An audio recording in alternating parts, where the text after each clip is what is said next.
성경 말씀 마태복음 23장 23절에 있는 말씀을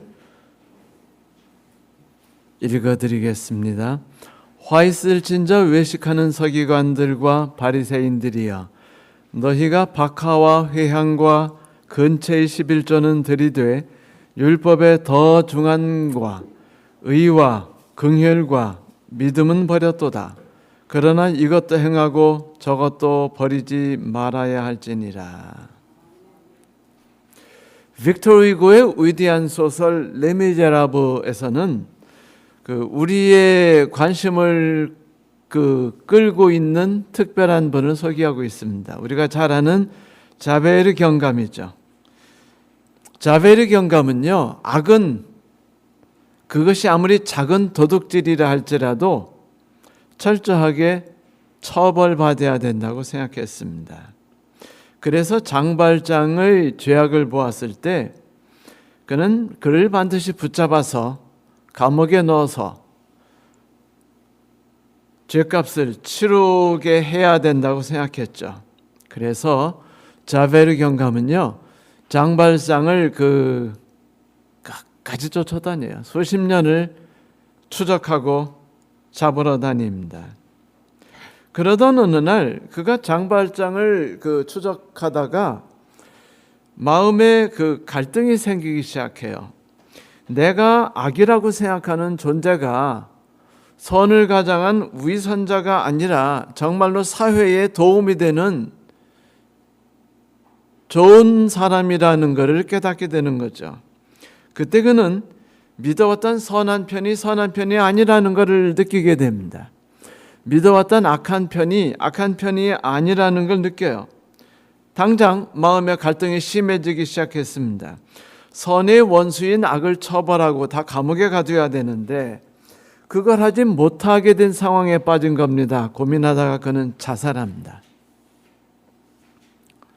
내가 자살하면 되죠. 그래서 갈등을 해소했어요. 그를 죽음으로 이끌고 갔던 갈등과 고통을 생각하면 마음이 아프죠. 하지만 우리는 불쌍한 자베르 경감을 통해서 한 가지 귀중한 사실을 깨닫게 됩니다. 어쩌면 빅토르 후고는요, 갈등을 없애는 것은 내가 옳고 네가 틀리다는 생각을 죽이는 것 외에는 어떤 다른 수단도 없다라고 강변한 것 같아요. 사람들은 항상 자기의 것을 좋아합니다. 자기의 것이 옳다고 생각해요.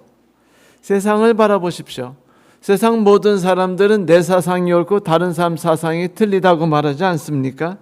세상 사람들은 나는 옳은 것을 가지고 있고 그들은 옳지 않은 것을 가지고 있다고 생각해요. 항상 상대방을 공격합니다. 상대방은 악이에요. 그래서 미워하죠. 그들이 세상을 파괴하고 행복한 세상을 무너뜨린다고 생각합니다. 그리고는 생각해요. 그들이 없어지면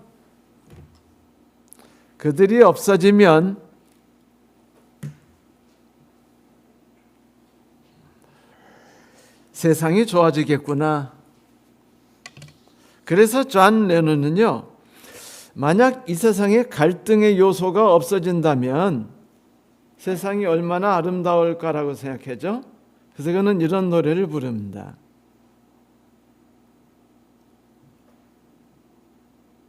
노래가 안 나오네요.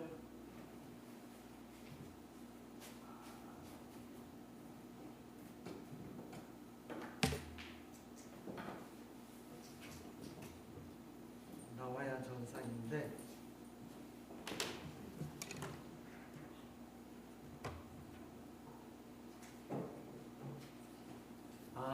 저쪽에서 뭘 건드려야 하나 보네요. 뒤에서. 노래 없어도 돼요.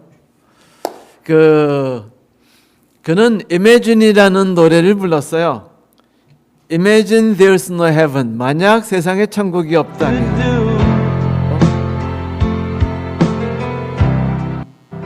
Above us only sky.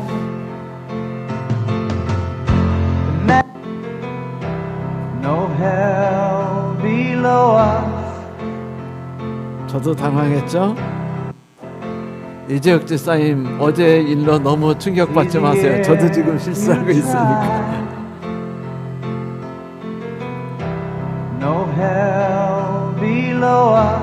자, 이 노래에서 이 노래 잘 아시죠? Imagine there's no heaven. 어떤 천국도 없다고 생각하면 어떨까요? 노력해보면 그것이 어려운 일은 아니에요. 우리 아래 지옥이 없는 거고 오직 위에 하늘만 있다고 생각 하늘만 있는 겁니다. 오늘 하루에 충실히 살아가는 사람들을 생각해봐요. 국가라는 구분이 없다고 생각해보세요. 어렵지 않아요. 죽일 대상도 또 위에서 죽을 무엇도 없고 그리고 그놈의 종교들도 다 없어지겠죠.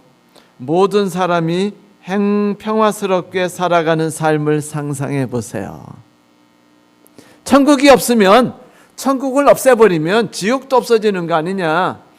국가를 없애지면 나라끼리 전쟁할 일도 없고 종교 그놈의 종교만 없애버리면은 갈등도 없어질 것이다. 그러면 우리 모두가 다 행복하지 않겠느냐. 그래요. 나누는 것이 다 없어진다면 그때야 모두가 평화롭게 살아가는 때가 오겠죠. 존 레논은 그렇게 생각했습니다. 그래서 나라도 없애고 종교도 없애고 한다면 모든 사람들이 평화롭게 살아갈 수 있지 않을까? 그런데 여기서 지금 존 레논이 말하는 거 이거예요. 뭐가 없어진다면, 천국이 없어진다면 어떨까? 만약 저 악적이 없어진다면 어떨까? 내 이상의 반대가 되는 것들과 내 신념의 반대가 되는 것들을 몽땅 다 없앤다면, 그리고 나누고 있는 것들을 다 제거해 버린다면 과연 세상이 얼마나 평화로워질까? 그럴까요? 그의 신념 섞인 이 노래를 노무현 대통령이 대통령 선거 때 사용했고 그게 대박을 쳤죠. 가르는 것을 다 없앤다면 우리 모두가 하나가 되지 않겠느냐. 그런데 성도 여러분, 이 신념 섞인 노래를 듣다 보면요 답답해져요. 왜냐하면 무언가를 없앤다는 거기 때문입니다. 무언가를 없앤다는 건 사실은요 모두 다를 없앤다는 거예요. 생각해 보세요. 천국 없어지니까 지옥도 없어졌죠. 세상이 좋아질 것 같아서 좋으시죠. 그런데 여러분 Predator and Prey System이라는 그 이야기가 있어요. 과학자들이 수십 년 동안 옐로스톤 공원 그리고 그 미네소타, 위스콘신 그리고 북부 미시간주를 포함된 중서부 지역에는 약탈자, 포식자, 늑대를 조사했어요. 그러다가 아주 흥미로운 사실을 발견했는데 그들의 연구에 따르면 사람들이 늑대를 죽이니까 악적 늑대죠. 악적 늑대를 죽이니까 처음에는 모든 식물들이 다 그리고 생물들이 다 행복하게 잘 살았어요. 나무도 잘 자라고 사슴도 코요테도 비버도 연어도 급격히 늘어났는데 시간이 조금 지나니까 어떻게 되는 줄 아세요? 자연이 다 파괴되어 버린 겁니다.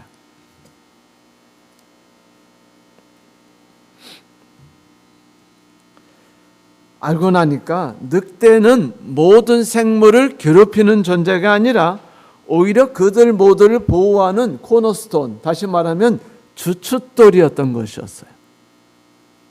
우리는 늑대가 나쁘다고 생각하죠. 하지만 늑대가 없어진다면 다른 모든 생명체도 다 없어진다는 거예요. 미국 원주민들이 하는 이야기가 이래서 나왔습니다. 늑대를 먹이는 것은 순록이다. 하지만 순록을 강하게 만들어주는 것은 늑대다.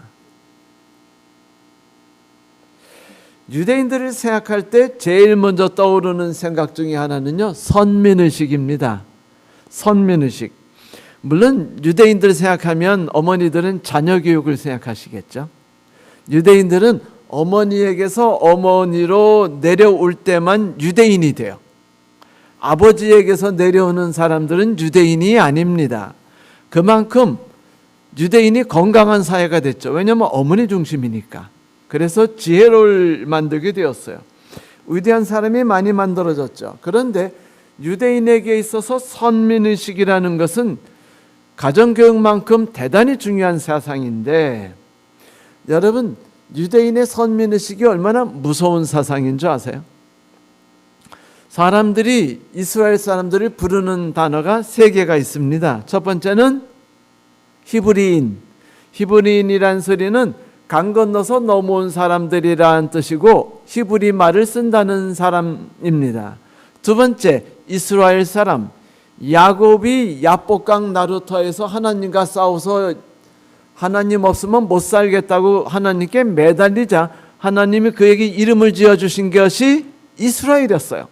그래서 그가 이스라엘이라는 이름을 받고 이스라엘 사람들이 자기를 이스라엘이라고 불렀습니다. 그런데 악한 솔로몬 때문에 이스라엘이 반으로 갈라졌어요. 그래서 악한 솔로몬 덕에 이스라엘이 반으로 갈라지면서 나라 이름이 어떻게 됐냐면, 한 이름은 이스라엘, 다시 말하면 북방에 있는 10지파가 만든 나라는 이스라엘이었고, 남방에 레위인과 베냐민 족속과 유대 민족이 합해서 만든 나라는 유대였어요. 그러니까 유대인들이 이 작은 나라였지만 강하게 나라를 키우면서 이스라엘과 싸우기 시작하니까 유대인들에게 이스라엘이란 이름은 좋은 이름일까요? 나쁜 이름이 될까요? 나쁜 이름이에요. 나쁜 놈 나라. 그 나라가 바로 사마리아 나라죠. 자, 이스라엘 사람들이 바빌론에서 70년 동안 잡혀 있다가 돌아와서 이스라엘, 이제 유대죠. 이 유대인들이 예루살렘 성을 세우기 시작했습니다. 그랬더니 이스라엘 땅에, 다시 말하면 사마리아에 있던 사람들이 와서 당신들이 성전을 세우는군요. 성전을 세우는데 저희들도 힘을 합하고 싶습니다. 안 돼요. 당신들은 나쁜 놈들이니까 우리는 나쁜 사람들하고 같이 일할 수 없고, 당신들은 죄인이니까 우리는 죄인들과 함께 일할 수 없으며, 당신은 진리에 올바로 서지 않았으니 우리는 진리에 올바로 선 사람과 함께 할 수 없습니다라고 말합니다. 선민의식이죠. 그러자 사마리아 사람들이 속상했을까요? 안 할까요?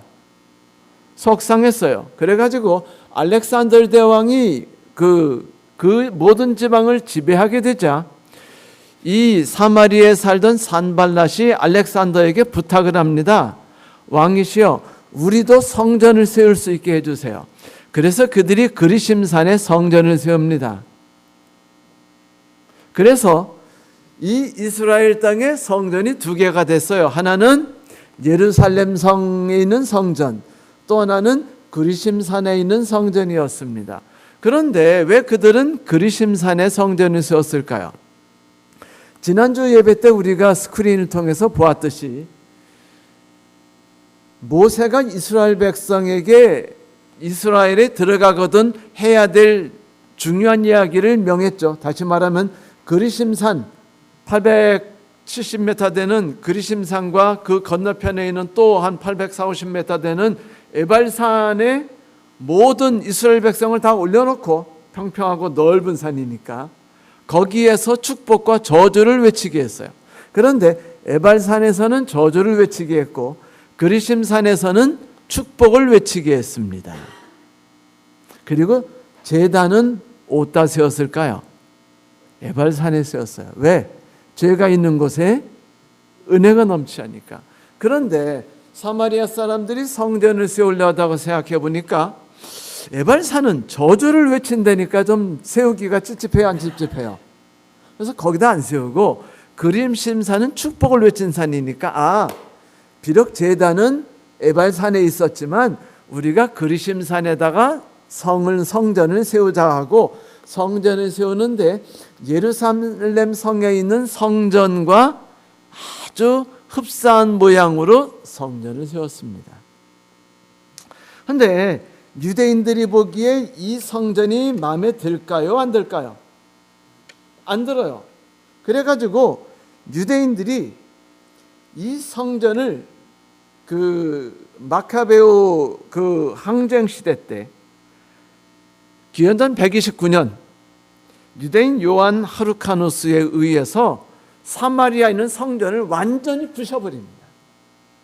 사마리아 사람들은 유대인들을 보면은요, 처음에는 짜증이 났어요. 왜냐면 항상 자기들을 뭐로 봐요? 인간이 아닌 것들 봐요. 자기들은 진리를 갖고 있지 않은 사람들로 봅니다. 자기들의 열정을 무시해요. 그러더니 거짓 교회들은 다 부숴버려야 한다고 와가지고 자기들이 섬기고 있는 성전을 어떻게 했어요? 파괴시켰습니다. 여러분, 이때부터 사마리아 사람과 유대인들이 서로 원수가 된 거예요. 그런데 어느 날 예수께서 사마리아로 바삐 가셨습니다. 어느 정오 때 매우 해가 뜨거워서 목이 마른 때 예수께서 그 수가에 있는 우물 옆에 도착하셨죠. 마침 그때 제자들은 음식을 구하러 사마리아로 들어가고 한 여인이 점심때 물을 길러 나옵니다. 그 뜨거운 낮에. 그리고 예수께서 그 여인과 이야기를 나누실 때 그 여인이 예수께 여쭤본 이야기가 이거였어요. 예수님, 우리가 어디서 예배를 드리는 게 옳습니까? 그리심산입니까? 아니면은 예루살렘산입니까? 여러분, 성도 여러분, 예수께서 이때 뭐라고 대답하셨을까요? 이 산도 아니고 저 산도 아니고 너희들이 신령과 진정으로 예배를 드릴 때가 오느니라 라고 대답하셨습니다. 건물이 성전이 없는 그리심산도 아니고 성전이 있는 예루살렘산도 아니다. 예배는 신령과 진리로 드려야 되는 것이다. 이 말을 풀으면은 이런 거예요. 너희 사마리아인은 진리를 갖고 있지 않아. 너희들은 너무 영적인 신령한 곳에 너무 치중해. 우리들이 그렇게 말하잖아요. 개신교인들은 너무 성령이니 뭐니 해가지고 이상한 쪽으로 흘러가고 있다고. 그러면서 예수께서 말씀하시기를 유대인들은 진리를 중시하기 때문에 신령을 중시하지 않고 경홀히 여기어라고 말합니다. 그러면서 예수께서 하신 말씀이 예배는 신령으로 드리는 것도 아니고 진리로 드리는 것도 아니며 진리와 신령이 합해져야만 진정한 예배를 드릴 수 있는 것이다. 신령과 진리를 가지고 하나님께 나아가는 것이 예배다라고 말씀하셨어요. 너희는 마음으로 하나님께 나가야 될 뿐 아니라 진리, 곧 성경의 모든 진리를 포함한 율법과 할례, 모든 것을 귀중히 존중히 여기는 예배를 함께 드려야 된다. 그래요. 이게 바로 진정한 신앙이었죠. 우리 왕이신 예수께서는 서기관과 바리새인들이 이것이 모자라다고 생각했던 거예요. 그들은 뭐만 중요히 여겼죠? 외형적으로 드러나는 진리를 중요히 여겼습니다. 율법을 중요히 여겼어요. 할례를 중요히 여겼습니다. 그것이 자기들의 삶을 보호한다고 믿었어요. 하나님께로 이끈다고 믿었죠. 그런데 예수께서는 서기관과 바리새인들에게 모자란 건 뭐라고 말씀하셔요? 너희들이 율법은 갖고 있는데 율법에 더 중한 바 의와 인과 신은 버렸다라고 말씀하지 않으셨습니까? 우리들이 개신교인과 우리를 비교할 때 우리를 부르는 말이 있죠. 뭐라고 부르죠? 무슨 교회? 네? 진리교회. 우리는 우리를 진리교회라고 말합니다. 왜냐하면 우리는 진리를 갖고 있으니까요. 그런데 성도 여러분, 이 말 하는데 매우 조심하세요. 왜냐하면 이 말에는 뭐가 빠졌어요? 신령이 빠졌어요. 알다시피 진리에 너무 빠지다 보면 우리가 뭐를 간과하죠? 신령을 간과하게 됩니다. 그러므로 여러분, 우리를 말할 때 진리교회라고 말하지 마세요. 그거는요, 잘못된 삐뚤어진 정신입니다. 이렇게 말하셔야 돼요. 신령과 진리교회. 이런 말은 처음 들어보셨죠? 진리교회는 많이 들어보셨어도. 네, 그래야 우리가 율법과 그 안에 있는 인과 의와 신을 함께 즐기는 것이죠. 성도 여러분, 잊지 마십시오. 하나가 사라지면 다른 하나도 사라집니다. 만약 누가 우리에게 있어서 어떤 계명이 제일 중요합니까? 라고 묻거든요. 이렇게 말씀하세요. 제게는 두 가지 다 소중한 율법입니다. 집이 없다면 가정이 없는 법이죠. 그런데 가정이 없다면 집도 쓸모없어집니다. 그래서 제게는 율법과 그 중심인 인과 의와 신이 다 소중하지요. 둘이 서로 연합해서 제 삶을 풍요롭게 만들고 저를 가치 있는 사람으로 변모시켜주며 제가 사랑받고 있다는 걸 쉬지 않고 알려주고 계속해서 내 옆에 누군가 내가 좋아할 사람이 있다는 것과 나를 좋아할 사람들을 만들어주니 나는 거기서 하나님이 가까이 계신 걸 느끼고 만지고 숨쉬게 되죠. 지난주에 제가 말씀드린 대로 Made in Heaven, 천국제 상품은요, 신령과 진정이 합해지는 것이며 율법과 인과 의와 신이 합해지는 것이야만 해요. 그때서야 비로소 신앙이 온전해지는 것입니다. 그런데 서기관과 바리새인들은 한쪽으로 치우친 편중된 매우 위험한 신앙을 갖고 있었어요. 여러분, 제7일 안식일 재림교인들이 빠지고 있는 위험도 똑같습니다. 유대인과 우리 안식일 교회 교인들과 다른 점이 거의 없어요. 우리도 진리를 사랑하고 그들도 진리를 사랑했어요. 우리가 열정과 신령을 경홀히 여기듯이 유대인들도 역시 서기관과 바리새인도 역시 그것을 경홀히 여겼습니다. 그런데 예수께서는 편중된 신앙은 위선이래요. 악한 신앙이라고 말했습니다. 여러분, 엔돌핀하고 이상구 박사가 이야기했죠. 그래서 세상 사람들이 다 엔돌핀 노래 불렀죠. 엔돌핀이 있으면은 뭐 몸이 건강해지고 그래서 뭐 사랑하고 좋은 생각하고 뭐 휴식을 취해야 되며 이래 엔돌핀이 나온다고 말했죠. 그런데 아세요? 엔돌핀이 많아도 몸에 해로운 거 아세요? 그는 아드레날린이 몸을 해롭게 만든다고 말했습니다. 다 거짓말이에요. 다 잘못된 진리입니다. 아드레날린이 없으면 사람이 죽어요. 그러니까 엔돌핀과 아드레날린은 균형지게 우리 몸 안에서 존재해야만 합니다. 마치 진리와 열정, 신령이 함께 있어야만 되고 둘 중에 어떤 것도 없으면 안 되듯이 똑같이 아드레날린과 엔도핀도 똑같이 우리 몸에 동일하게 있어야 되는 거예요. 여러분, 너무 엔돌핀을 중시하면은요, 우리도 모르게 아드레날린을 없애려고 하는 습관이 생깁니다. 그렇게 하지 마세요. 몸의 균형과 조화가 중요합니다. 서로가 서로에게 필요해요. 그 노래 아시죠? 깊은 산 연못에 붕어 두 마리가 살고 있었어요. 그런데 어느 날 붕어 두 마리가 싸우다가 한 마리가 죽었고 다른 한 마리만 남았는데 죽은 붕어 시체가 썩어가지고 그 연못이 더러워지니까 살아있던 붕어도 죽어버렸습니다. 늑대를 죽여서 염소를 망하게 하는 행동 바보짓 아닙니까? 그런 짓 하지 마세요. 염소도 죽습니다.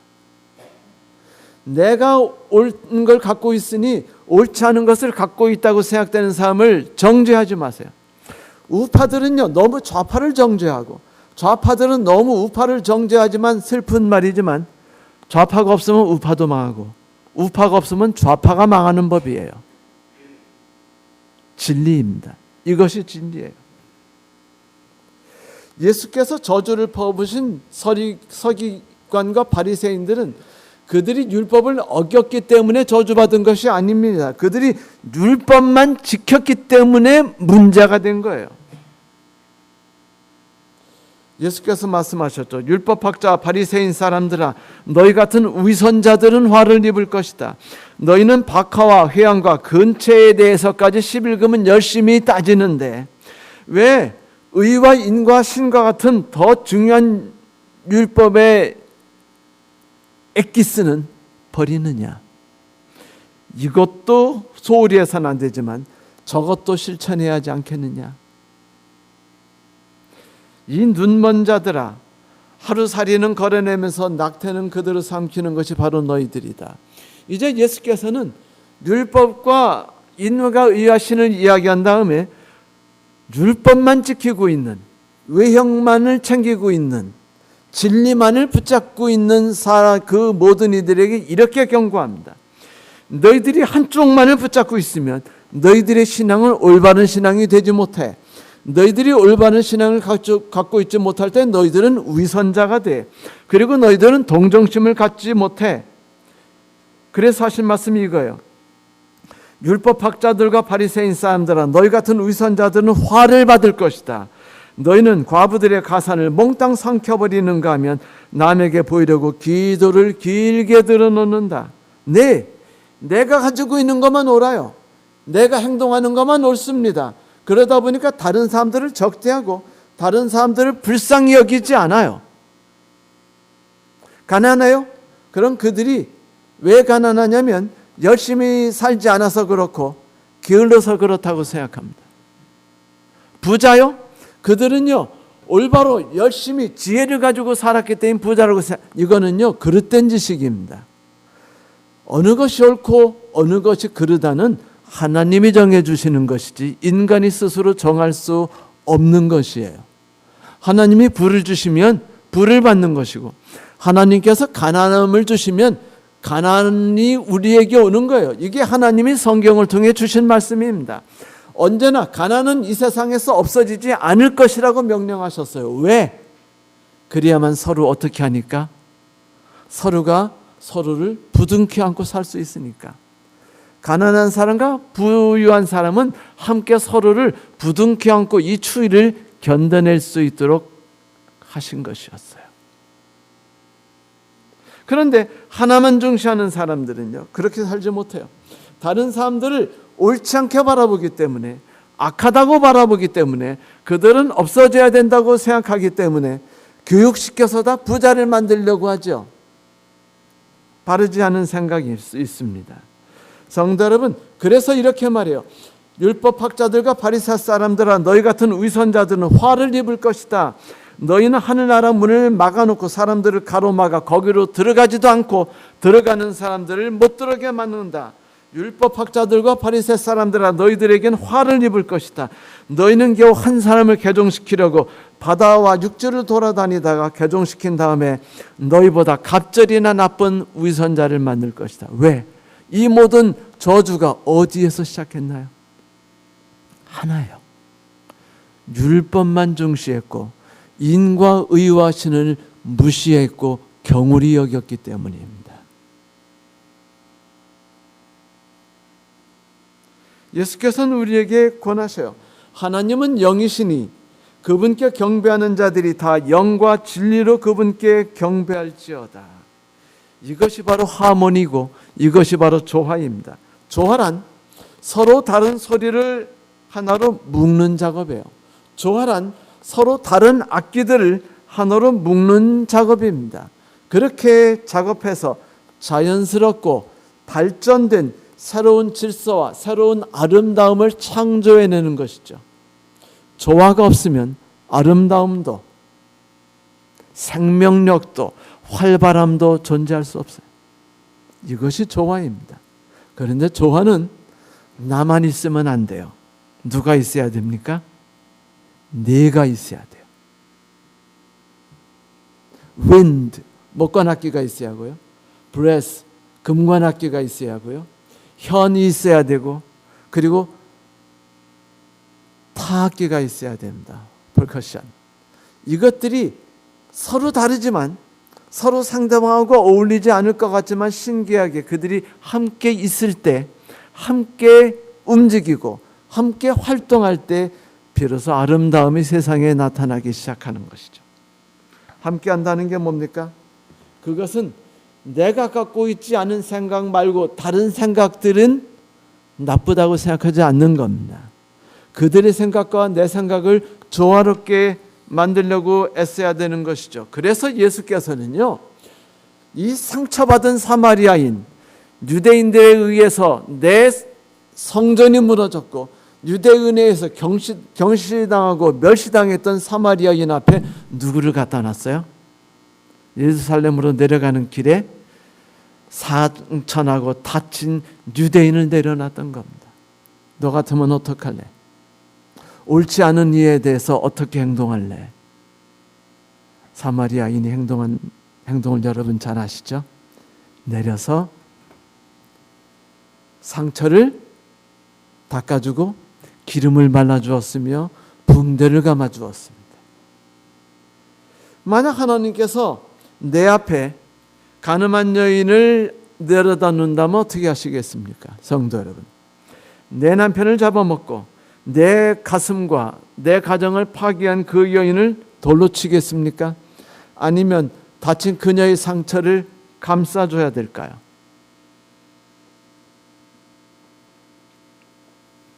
성도 여러분, 세상을 바꾸려 하지 마세요. 세상을 변화시키려고 하지 마십시오. 나 외에 다른 것들을 바꾸려 하지 마세요. 나를 바꾸십시오. 그들과 조화되는 나를 만들어 보세요. 그게 예수께서 말씀하시는 겁니다. 내 신조가 아닌 다른 신조에 대해서 적개심을 갖지 마세요. 만약 유대인들이 사마리아 사람들이 성전을 같이 세우자고 했을 때 같이 세웠으면 뭐가 잘못됩니까? 그것이 내 진리를 무너뜨리는 행동인가요? 그렇지 않습니다. 그들을 거절했고 그들을 악인 취급했으며 그들과 함께 살 수 없다고 생각했으며 선과 악은 공존할 수 없다고 생각했기 때문에 이스라엘 사람들이 옳지 못한 신앙으로 결국 흘러간 거예요. 결국 망한 겁니다. 사마리아가 없이 이스라엘은 존재할 수 없었습니다. 성도 여러분, 그러나 이것도 행하고 저것도 버리지 말지니라. 그래서 예수께서 우리에게 이 말씀을 주신 거예요. 따라해 보십시오. 그러나 이것도 행하고 저것도 버리지 말지니라. 그래요. 힘들어요. 적개심을 가지고 정의의 칼을 휘두르지 않고 대신 치료약과 기름을 든다는 건 힘든 일입니다. 하지만 힘드니까 이 말씀을 자주 외우세요. 이것도 행하고 저것도 버리지 말지니라. 나만 옳은 것이 아니고 저 사람을 내가 감싸 안는 순간에야 비로소 내가 건강해진다는 사실을 잊지 마십시오. 심판자는요 오직 하나님 한 분밖에 없습니다. 그가 어찌 될 건 하나님이 하신 일이에요. 나는 하나님의 자리에 서지 말아야 됩니다. 하나님의 자리에서 내려오세요. 내 할 일을 하세요. 내 할 일은 심판의 칼을 휘두르는 것이 아니라 연고와 붕대와 기름을 손에 잡는 것입니다. 성도 여러분, 여기 유영만 씨가 쓴 기린과 코끼리에게서 배우는 공생의 기술이라는 책에 나오는 재미있는 말씀이 있어요. 진정한 시너지란 존중과 배려에서 나옵니다. 자연을 한번 둘러보세요. 초원의 식물은 한꺼번에 꽃을 피우지 않습니다. 저마다 꽃이 피고 지는 시기가 다르고 그 모양과 색깔도 천차만별입니다. 그것이 아름다운 초연이 연출되는 비결이지요. 나와 너의 개성이 우리의 아름다움으로 다가오고 우리의 아름다움에서 나와 너의 개성이 꽃을 피우는 것입니다. 네브 할아버지와 올가 할머니에게 손녀 카티아가 있었어요. 이 카티아는요 말썽꾸러기였어요. 하여튼 한 틈도 쉬지 않고 말썽을 부렸습니다. 어느 주말 이 카티아 때문에 너무 힘들고 지친, 그리고 부모님을 돌보기 지친 이 카티아의 아빠와 엄마가 자유를 얻기 위해서 부부끼리 여행을 떠납니다. 그래서 카티아 할머니와 할아버지가 카티아와 함께 이제 살게 됐어요. 근데 먹을 게 다 떨어져 가지고 이제 할머니가 요리를 하기 위해서 할아버지에게 말합니다. 여보, 나가 밭에 가서 좀 무 좀 뽑아오세요. 할아버지가 나가보니까 무가 있는데 이따만치 커가지고 뽑을 수가 없어요. 뽑다가 포기해가지고 카티아를 부릅니다. 카티아가 할아버지가 손을 잡고 뽑는데 안 뽑혀요. 그래서 개를 부릅니다. 개하고 할아버지와 카티아가 불러 뽑는데 안 뽑혀요. 고양이를 불렀어요. 그래서 개하고 할아버지하고 고양이하고 카티아가 다 할머니까지 합쳐서 이제 뽑는데 안 뽑혀요. 그때 고양이가 제안을 합니다. 할아버지, 저 지붕에 깜장 고양이, 그 악한 놈, 나쁜 놈, 해를 끼치는 놈 한 마리가 있는데 그 놈이 그래도 날쌔거든요. 개를 불러가지고 같이 그 물을 뽑는 건 어때요? 그래서 개를 부릅니다. 존심을 내려놓고 개를 부르죠. 쥐가 와서 보니까 무가 너무 커요. 뽑을 수가 없는 겁니다. 생각한 게 땅으로 파고 들어가서 순무의 뿌리들을 착착착착 이빨로 거기 다 잘라버렸어요.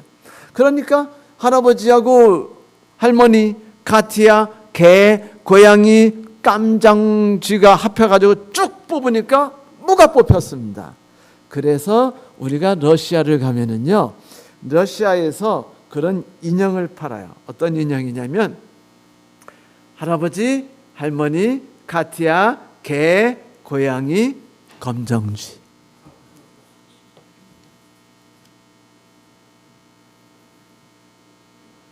성도 여러분, 빅토르 위거는요, 자신의 소신 속에서 자기의 신념의 상징인 자베르를 버립니다. 그제서야 조화가 왔어요. 그제서야 생명이 찾아온 겁니다. 저는 마틴 루터 킹의 시를, 이 연설문을 참 좋아합니다. I have a dream. 나에겐 꿈이 있습니다. 언젠가 불의의 열기로 무더운, 억압의 열기로 무더운 저 미시시피마저도 자유와 정의의 오아시스로 변모할 것이라는 꿈이 있습니다. 나에게는 꿈이 있습니다. 언젠가는 나의 4명의 어린아이들이 그들의 피부 색깔로 판단되지 않고 그들의 개별성으로 판단되는 그런 나라에서 살게 될 것이라는 꿈이 있습니다. 나에게는 오늘 꿈이 있습니다. 그의 꿈이 이루어지기 위해서는 하나가 필요해요. 내가 아닌 다른 사람들과 맞서 살지 말고, 내가 아닌 다른 사람은 틀렸다고 생각하지 말고, 그가 있어야 내가 존재한다고 믿는 것이죠. 손을 내미는 것입니다. 여러분, 이것이 우리의 꿈이 되면 어떨까요? 성도 여러분, 제7일 안식일 예수님께 성도들이시여 진리만 붙잡고 있지 마십시오. 위선자가 됩니다. 저주를 받는 자가 돼요. 신령을 붙잡으십시오. 신령을 허용하세요. 함께 살아가시기 바랍니다. 하나로 묶으세요. 그때서야 비로소 하나님의 삶의 충만이 우리에게 임하게 됩니다. 여러분, 신앙에 있어서 무엇을 중시하겠습니까? 또한 주변의 사람들을 무엇이라고 부를까요?